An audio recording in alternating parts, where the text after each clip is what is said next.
Imagine a 74-year-old rock legend intentionally sabotaging his own career. Right. And then picture a perfectly pitched pop song about a Puerto Rican vacation that was generated entirely by a soulless algorithm. Oh, yeah. And finally, a fourth-grade girl's desperate invention made entirely out of sticky wax earplugs. Such a specific visual. It is, right? Welcome to Off the Record. The thread connecting these profoundly different things is a question that has honestly been keeping me awake at night, which is what happens to us when our brains simply are not made for the times we are living in? Which is, it is the defining psychological tension of the modern era. Yeah. Are we biologically and emotionally obligated to adapt to the frictionless speed of these new technologies? Or is there a fundamental, urgently human necessity in actively refusing to do so? Exactly. We are pulling from a deeply fascinating stack of sources today to explore this for you. And it seems the roadmap for surviving the future heavily relies on clinging to the tangible, messy reality of the past. It really does. So let's look at this concept of resistance through the lens of two musicians who essentially have PhDs in doing things the hard way. Jeff Rosenstock and Laura Stevenson. Yes. Now, if you are familiar with the modern DIY and indie space, you know these two are institutions. They grew up adjacent to one another in the Long Island punk scene. The legendary scene. Oh, absolutely. We are talking VFW halls, sticky floored basements, unventilated high school auditoriums. They have this shared decades-long history of, as Jeff puts it in the interviews, skanking our buns off. Although Laura is quick to clarify she was strictly an observer of the skanking, not a participant. Right, which is a crucial distinction for the historical record. But yes, their foundation is built entirely on the decentralized anti-capitalist ethos of the DIY underground.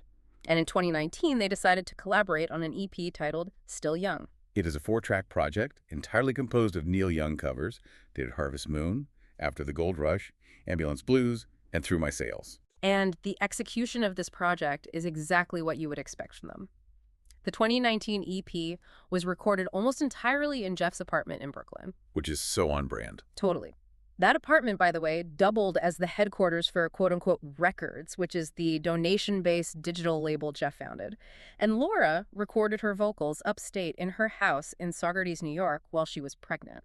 Talk about DIY. Right, and they pulled in their incredibly talented friends. You have Skylar Suarez tracking vibraphone all the way from Sunnyvale, California, Mike Campbell playing bass, Steve Ciolek on guitar, and Craig Finn from the Hold Steady contributing vocals. And to top it all off, all the donations generated from the quote-unquote release went directly to the Bridge School, which is the educational organization Neil Young has supported for decades. It is a textbook example of community-driven art. It operates completely outside the traditional, frictionless corporate music structure. It does. I completely agree with the methodology. The execution is flawless. But here's where I have to aggressively push back on the premise itself. Okay, let's hear it. Why Neil Young? I mean, look at the juxtaposition here. You have two artists whose entire musical identities are forged in basement punk ethics, dedicating significant time and resources to cover a man who is, by all definitions, a millionaire 1970s classic rock legacy act who fills massive arenas. I see where you're going with this. It feels completely incongruous. Okay. It's like showing up to a sweaty basement hardcore show wearing a rented tuxedo. What is the connective tissue between a Brooklyn punk apartment and a platinum-selling boomer icon? I understand the skepticism. I really do. On paper, the demographics just do not align. But if you actually audit Neil Young's career trajectory, you realize the man possesses a staggering amount of unassailable punk credibility. Okay, sell me on this. He is practically the architect of the anti-corporate, anti-expectation ethos. Laura Stevenson articulates this dynamic perfectly in the source material. She notes that, coming from the punk scene, her and Jeff's music constantly oscillates between being incredibly sweet and melodic and then suddenly turning vicious, ugly, and overwhelmingly heavy. Which is very true of their catalogs. Right. And Neil Young, she points out, operates on that exact same frequency. Whether he is finger-picking an acoustic folk ballad or strangling a distorted Les Paul in a 20-minute feedback loop, it is the exact same voice and the exact same uncompromising intention. The intention is the key, isn't it? Because it's not just about being loud. It's about a refusal to be managed. Precisely. Let's look at the historical record for a second. In the 1980s, Neil Young signed with Geffen Records. The label wanted him to deliver the standard, commercially viable acoustic rock hits that made him famous in the 70s. They wanted Heart of Gold Part 2. Exactly. Instead, Neil delivered Trans in 1982, which is an incredibly challenging album, heavily utilizing synths and vocoders, partially to communicate with his son who has cerebral palsy, but also as a massive middle finger to commercial expectations. Oh, wow. Yeah, and he then followed that up with a rockabilly album and an old-school country album. He intentionally delivered what Jeff Rosenstock affectionately refers to as 4 shitty records, just despite the And executives. then didn't Geffen actually sue him for that? They did.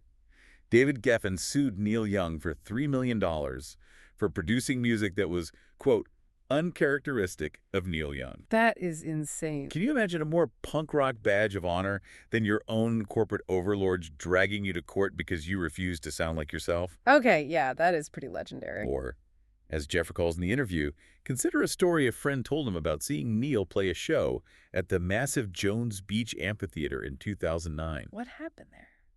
Neil was touring behind Fork in the Road, which is an entire concept album dedicated to his customized electric car. He walked out on stage, played 0 of his classic hits, completely baffled thousands of people who paid top dollar to hear Heart of Gold, and just didn't care at all. I love that so much. Jeff's reaction to that story was simply, what's not punk about that? I really like a guy who can do something like that. Okay, when you frame it as a lifelong campaign of corporate sabotage, the punk connection makes absolute sense. It's the sheer stubbornness of the man. But what I also found deeply fascinating in these interviews is how Jeff and Laura arrived at this shared reverence from completely opposite directions. Yes, their entry points were so different. Laura's entry into Neil's catalog was purely familial. It was environmental conditioning. Her father is described in the text as the biggest Neil Young fan in the world. Right. This is a man who lives on a houseboat, endlessly haunts internet message boards hunting for obscure live bootlegs, and fundamentally structured his daughter's childhood around this specific discography. That is some serious dedication. Laura talks about waking up in the morning to the album Comes a Time, echoing through the living room.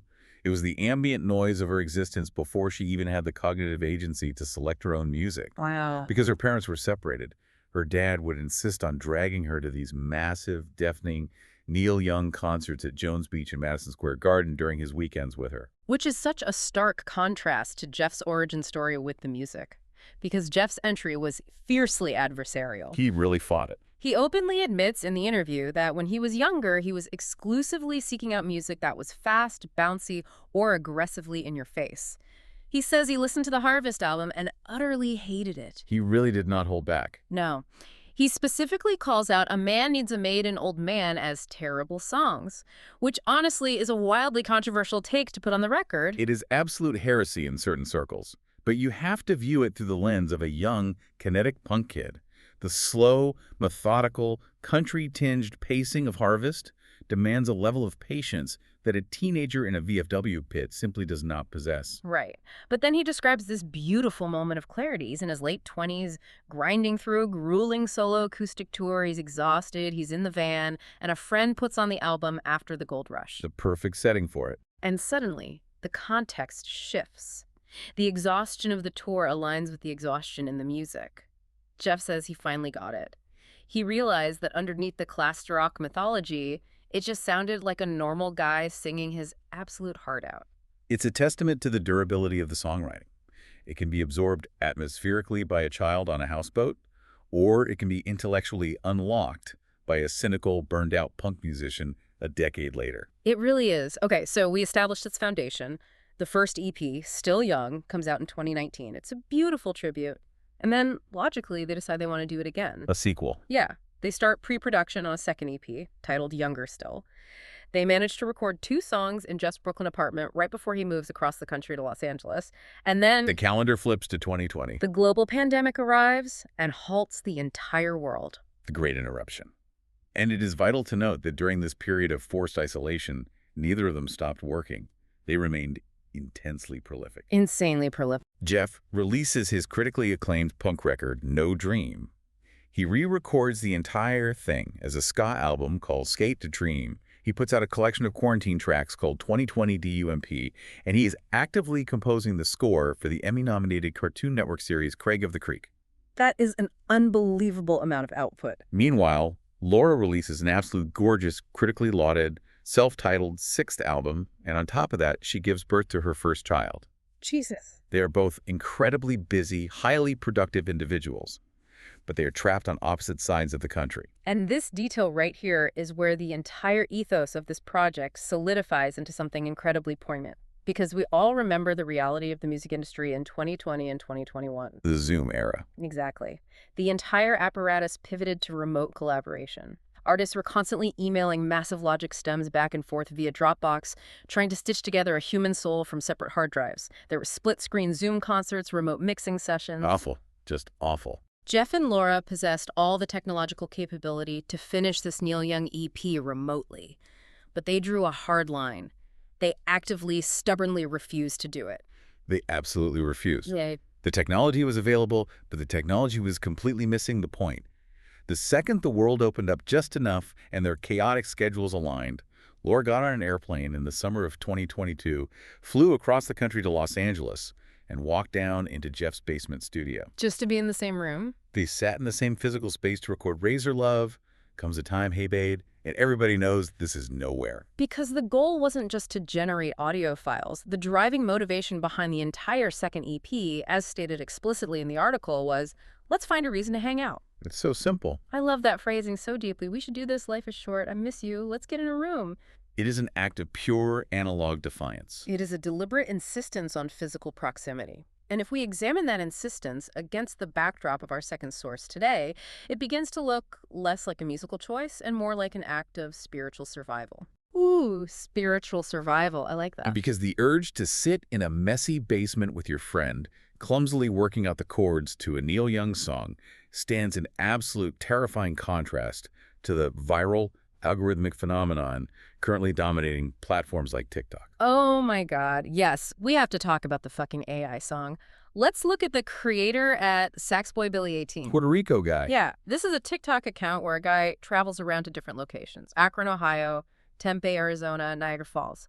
And he produces these short, 45-second catchy songs about the cities. But recently, he released the Puerto Rico song, and it didn't just do well, it completely fractured the algorithm. Millions of views. Millions upon millions. Over 26,000 separate videos on the platform utilize the audio. Luke Combs, the massive country star, used it. Jennifer Love Hewitt used it. The Savannah Bananas rival baseball team incorporated it into their content. It went globally viral. And here's the crucial, deeply unsettling detail. Oh.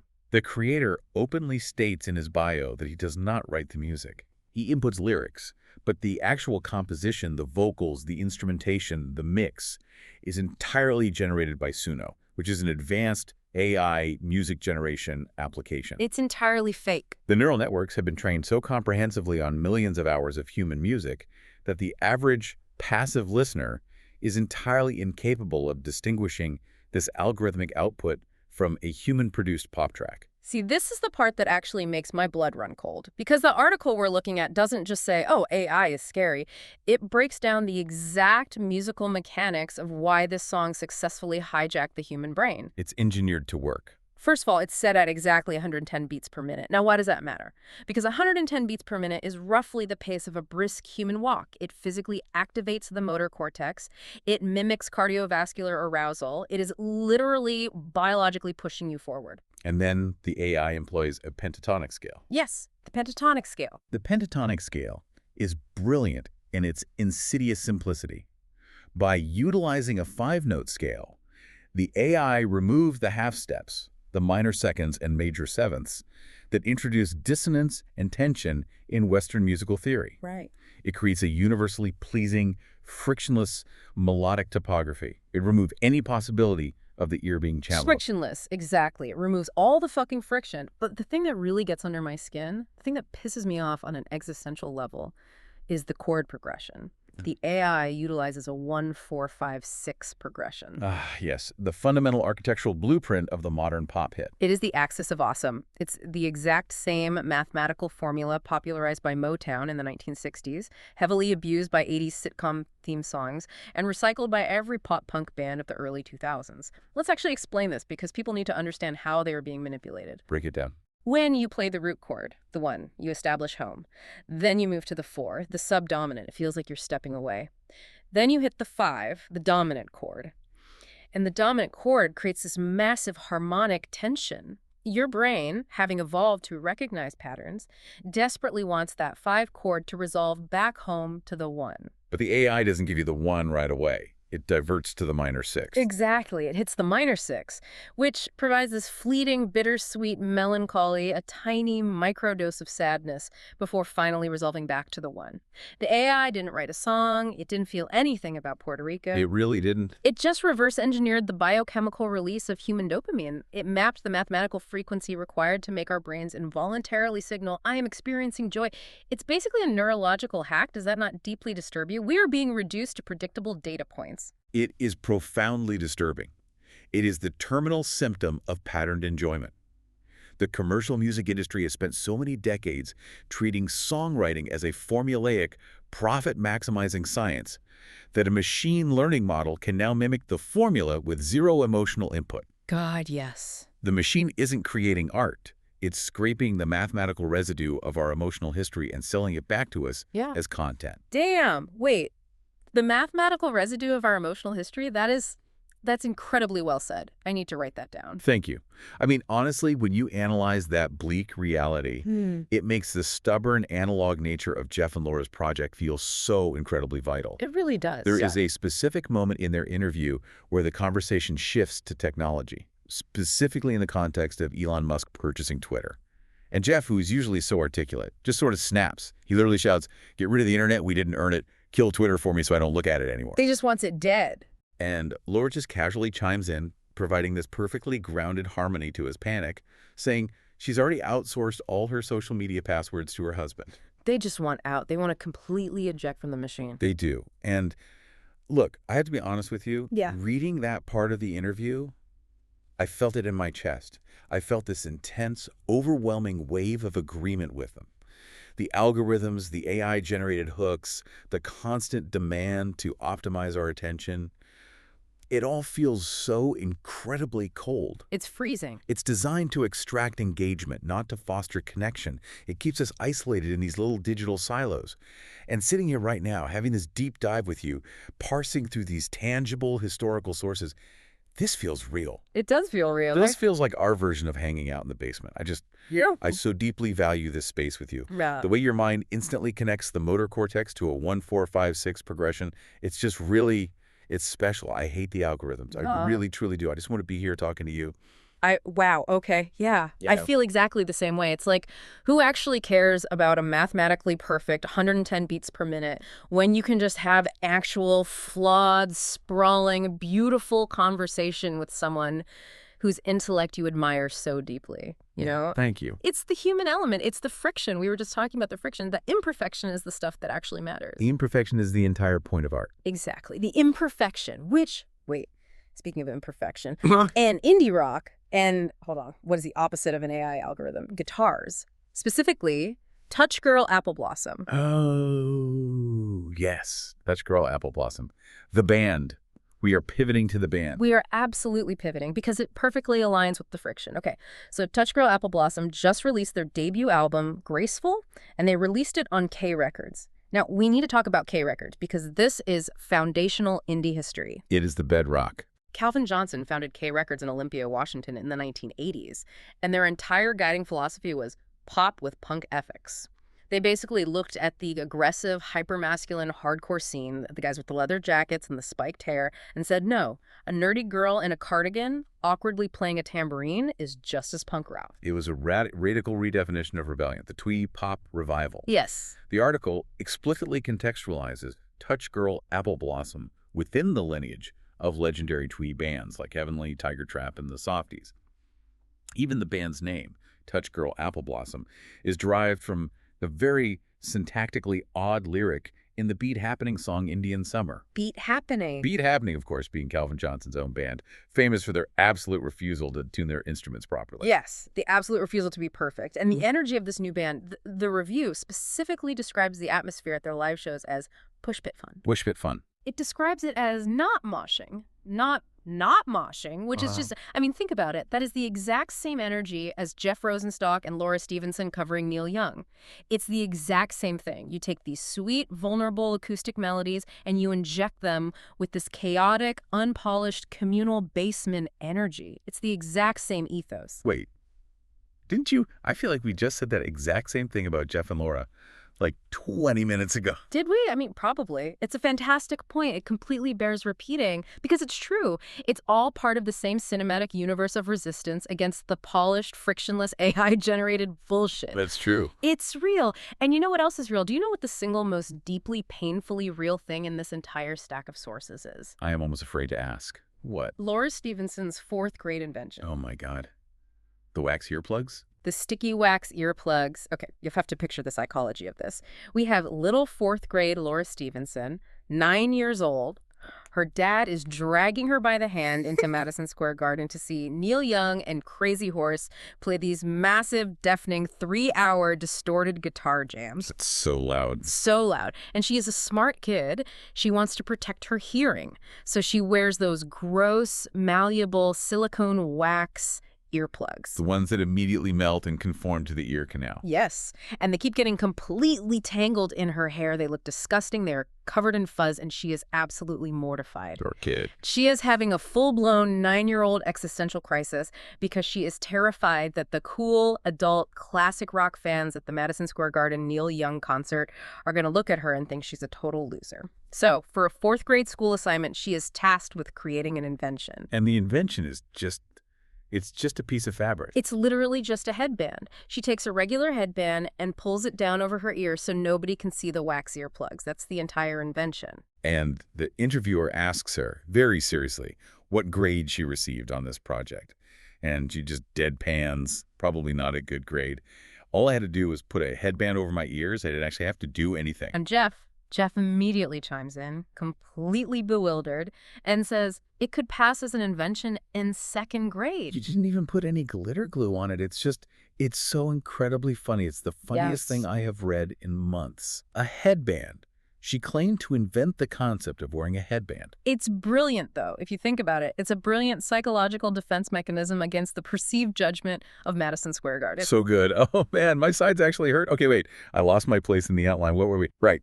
The cover art. We absolutely have to talk about the cover art debate because this is crucial, high-level artistic analysis. Yes, we must analyze the cover of Neil Young's 1977 album, American Stars and Bars. Laura brought 2 songs from that specific album to the second EP, Hey Babe, and everybody knows this is nowhere. And during the interview, completely out of nowhere, Jeff and Laura get entirely derailed, screaming at each other about the album cover. It's the absolute best part of the interview. So the cover of American Stars and Bars is this incredibly chaotic, smeared image of a very drunk guy whose face is literally smashed against a glass floor from underneath, and there's a woman holding a bottle of whiskey. Such a weird image. Laura vividly describes it as the drunk dog and a drunk dog stripper, which, first of all, is iconic phrasing, put that in the MoMA. But then Jeff aggressively demands to know, and he explicitly says to whoever's reading this interview, we need to find out whether the image is a painting or a photograph collage. Jeff stubbornly insists that it is painted. Laura is completely adamant that it is a collage. And Jeff brings up the fact that Harry Dean Stanton's son created the artwork. He argues that it looks like an oversaturated, chemically altered collage, comparing it to the aesthetic of a Thermal's album cover. And then he realizes that the interviewer, Ian, is laughing at him. And Jeff just starts swearing. He loses it. Fuck you, Laura. Fuck you, Ian. It's 2022. If there's an idea that people disagree with, I have to double down on it. Which, honestly, that is such a deeply profound commentary on the state of modern discourse, isn't it? It really is. The immediate knee-jerk doubling down on absolute trivialities. We are so conditioned by the internet to never concede a point. But, if we pull back, returning to the music itself and tying it back to Touch Girl, Apple Blossom, there really is an undeniable, unshakable purity to acoustic music. Totally. When Laura Stevenson strips down a massive, loud, complicated Neil Young song to just its bare acoustic bones, it reveals the absolute truth of the songwriting. The raw vulnerability of a single acoustic guitar vibrating in a room is unmatched. It's the only way to truly hear the soul of the artist. There's nothing to hide behind. Completely. I agree 1000%. It strips away all the artifice. It's so raw. It's like looking at the skeleton of a feeling. But on the other hand, let's be real. The only music that actually matters, the only music that truly says anything of value in this garbage world, is incredibly loud, violently distorted, abrasive punk rock. Oh, for sure. Like if you aren't blowing out the physical speaker cones to communicate your emotion, you are just lying. Yeah. Anything less than full distortion is just cowardice. Yes, absolutely. You are so right about that. The distortion is where the truth actually lives. It's like, if the feedback isn't giving me permanent tinnitus, what are we even doing here? Why even plug the guitar in? I completely agree with both of those points so much. I mean, it's just true. You're so smart. You always just nail the exact nuanced duality of the human condition. Well, it's just obvious. When you really look at the data, it's obvious. It is. It's so painfully obvious. Wait, what the hell was I just saying? Something about distortion or skeleton. Skeletons. Right. But also sadness. Okay. Okay, I need to reset. We are getting off track. Let me look at the outline. Let's look at the Beach Boys. Beach Boys, yes. God, yes, we must analyze Hanif Abdurraqib's essay. Hanif Abdurraqib, just an incredible foundational writer. He wrote this devastatingly beautiful piece for a Pet Sounds retrospective project, specifically focusing his analysis on the song I Just Wasn't Made for These Times. This is a sad song. It is. And he writes about listening to the archive recordings, the Pet Sound sessions. He listens to the tapes of Brian Wilson in the studio directing the legendary Wrecking Crew, these hardened veteran session musicians with this sort of frantic, desperate half language. He couldn't communicate it. Brian is running them through take after agonizing take, approaching what literally sounds like madness, just trying to extract the exact harmonic frequency he hears in his head out into the physical room. But Abdurraqib doesn't focus on the lush orchestration. He focuses specifically on the isolated vocal takes. The naked rawness of Brian Wilson's voice before the massive wave of multi-tracked harmony washes over it and hides the pain. He quotes the specific lyric. They say, "I've got brains, but they ain't doing me no good." I wish they would. It's so devastating. It breaks my heart because Brian Wilson, this undisputed musical genius, is essentially saying, I possess all this immense intelligence. I can compose these massive, structurally complex symphonies in my head that nobody else can even comprehend, but absolutely none of it helps me actually exist as a person in the world. It's alienating. My brain is fundamentally miscalibrated for the time and space I am forced to occupy. And this is where Abdurraqib extrapolates Brian's specific historical alienation into his own life and his relationship with his elders. This part of the essay is so profoundly moving, it's almost difficult to read. He talks about building intentional relationships with people significantly older than him and noticing that they possess this quiet, radical calm, a contentment with the fact that the world has simply passed them by. They aren't desperately trying to catch up. They aren't trying to adapt their nervous systems to the algorithm. He talks about Miss Viola. He tries to buy Miss Viola a brand new cell phone so she can FaceTime her daughter's new baby, thinking he is doing this wonderful, helpful thing, and Miss Viola just waves him off. She doesn't want it. She says the landline plugged into the wall of her room at the senior home works just fine. It always has. And she absolutely refuses to bring the new technology into her space. It's a boundary. And Joe. Yeah. Surly, stubborn old Joe.